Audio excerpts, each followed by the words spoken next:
আমি কোথাও বের হতে পারতাম না, অনেক দুশ্চিন্তায় ছিলাম। তো এখন সেই জিনিসটা নেই, মানে পুরুষদের মতো হয়ে গিয়েছিল। আমার মুখে অনেক অবাঞ্ছিত লোম হয়ে গিয়েছিল। আসসালামু আলাইকুম, আমার নাম সাদিয়া আক্তার। আমার হরমোনাল সমস্যা ছিল, প্লাস পিসিওসের সমস্যা ছিল।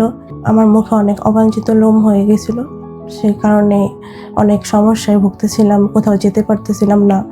তারপর ওনাদের সাথে আমি যোগাযোগ করে বিস্তারিত সব বলে উনি আমাকে ট্রিটমেন্ট নিতে বলছে।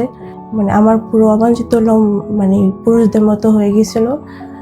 আমার আগের ফেসের সাথে এখনকার ফেস অনেকটাই চেঞ্জ। আগে যেমন পুরুষদের মতো অনেক লোম ছিল, এখন পুরো ক্লিন হয়ে গেছে। 9টা সেশন কমপ্লিট করার পর এখন আমার বর্তমান ফেস আপনারা দেখতেই পাচ্ছেন।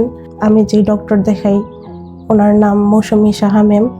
তো উনি অনেক মানে ভালো ট্রিটমেন্ট করছে। ওনার ট্রিটমেন্টে মানে আমার পুরো ফেস ক্লিন হয়ে গেছে। আগে যেই লোম ছিল এখন সেগুলো নেই। যে আমি আগে যেই এগুলো ফেস করতাম ওইটা আর কি এখন ফেস করতে হবে না। তো এখানকার ট্রিটমেন্ট অনেক বেশি ভালো, প্লাস এখানকার সবাই অনেক ভালো, ব্যবহার অনেক ভালো। Thank you so much.